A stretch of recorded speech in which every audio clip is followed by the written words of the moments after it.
Assalamualaikum warahmatullahi wabarakatuh. Saya dengan Nur Ikhlas dari S1 Psikologi dengan NIM 3125080064 Universitas Indonesia Maju. Di video kali ini aku ingin ngebahas mengenai kenapa kita bisa belajar sambil scrolling medsos seperti TikTok ataupun Instagram. Kenapa kita bisa ke distract saat sedang kuliah online atau pelajaran Zoom atau lainnya. Nah, di sini aku sebenarnya pengen ngebahas dari sisi psikologi kognitif kenapa hal ini bisa terjadi. Kalau dipikir-pikir, dari kita banyak yang merasa belajarnya sudah cukup lama, tapi kok pas ditanya lagi, atau pas ujian, atau pas kita coba mengingat kembali, kok ini kadang kita sulit untuk mengingatnya ya. Padahal waktu kita belajar udah cukup lumayan lama loh. Nah, dari situ saya mulai sadar, mungkin masalahnya bukan cuma di waktu belajar, tapi di fokus atau perhatian kita saat kita belajar itu sering terpecah. Saya coba ngeliat dari pengalaman saya sendiri waktu belajar, awalnya udah serius, buka buku, buka laptop atau website yang akan dipelajarin hari ini kayak buku e-book lah atau apa. Udah coba beberapa menit fokus, lancar, begitu ada notifikasi dari Instagram atau medsos, langsung ke distract dan aku kayak langsung ngeliat sebentar aja deh, siapa tahu penting gitu, padahal itu cuma notifikasi biasa.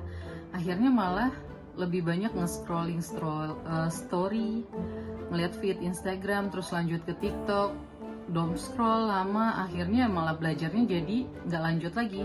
Begitu udah agak lama scrolling medsos, balik lagi ke buku, tapi ngerasa kayak lupa tadi awalnya baca udah sampai page berapa, harus ngulang lagi dari awal, atau bahkan mungkin tadi aku rasa udah baca tapi aku nggak inget nih pokok bahasan yang sebelumnya aku baca lagi dari awal. Jadi akhirnya walaupun kita duduk lama nih, kadang sebenarnya fokus kita bolak-balik antara HP atau medsos itu sendiri dengan buku yang akan kita pelajari hari itu. Kalau dilihat dari psikologi kognitif, ini berkaitan dengan selective attention. Jadi otak kita ini hanya bisa fokus ke satu hal dalam satu waktu. Masalahnya, media sosial seperti TikTok atau Instagram itu punya stimulus yang sangat kuat. Ada suara, ada warna, dan juga ada konten yang cepat berubah. Jadi tanpa sadar, perhatian kita itu pindah dari buku yang kita baca atau website yang sedang kita pelajarin ke HP. Bukan karena kita nggak bisa fokus, tapi karena otak kita milih stimulus yang lebih menarik saat itu. Kedua adalah divided attention atau perhatian yang terbagi. Ketika seseorang mencoba melakukan lebih dari satu aktivitas kognitif dalam waktu yang bersamaan. Saat belajar sambil membuka TikTok atau Instagram, perhatian kita harus dibagi antara memahami materi kuliah dan memproses informasi dari media sosial. Sumber daya kognitif yang tersedia menjadi terbagi, otak tidak memberikan perhatian penuh kepada salah satu aktivitas sehingga efektivitas belajar menurun. Kondisi ini sering disebut sebagai multitasking. Banyak orang mampu melakukan multitasking, tetapi penelitian psikologi kognitif menunjukkan bahwa performa tugas biasanya menurun ketika perhatian dibagi ke beberapa aktivitas sekaligus. Working memory dan model Atkinson-Shiffrin.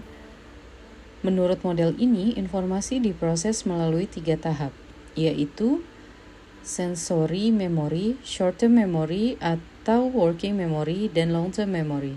Saat membaca materi kuliah, informasi pertama kali diterima oleh indera dan masuk ke sensory memory. Setelah diberikan perhatian, informasi berpindah ke working memory untuk diproses lebih lanjut.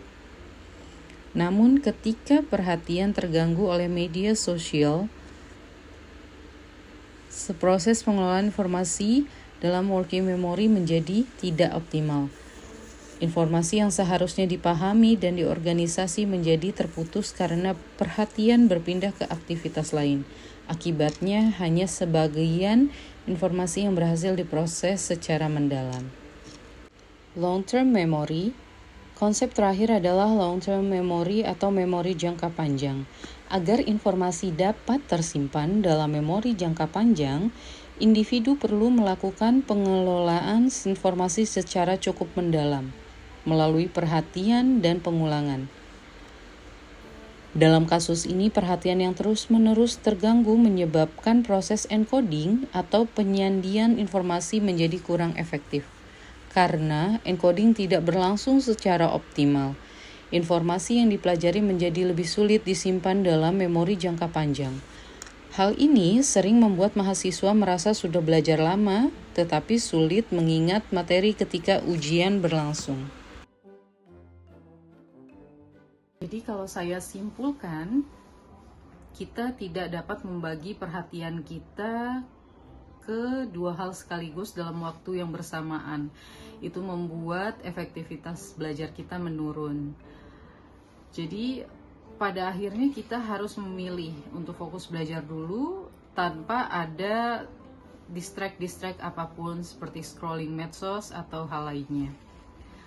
Karena selective attention itu membuat kita mudah terdistraksi, sedangkan divided attention membuat fokus kita terbagi, dan kebiasaan automatic processing kita membuat kita sulit untuk fokus atau mengontrol diri kita saat ada notifikasi. Akhirnya semua berpengaruh ke bagaimana informasi yang kita pelajari dari buku atau materi kuliah disimpan ke dalam memori jangka panjang atau long term memory kita. Jadi dari sini saya belajar bahwa yang paling penting dalam belajar bukan hanya berapa lama waktu saat kita kuliah atau belajar, tetapi juga seberapa kita fokus kepada satu stimulus saja atau satu materi saja atau satu aktivitas saja yang kita lakukan di dalam satu waktu. Sekian dari saya untuk video kali ini. Terima kasih. Wassalamualaikum warahmatullahi wabarakatuh.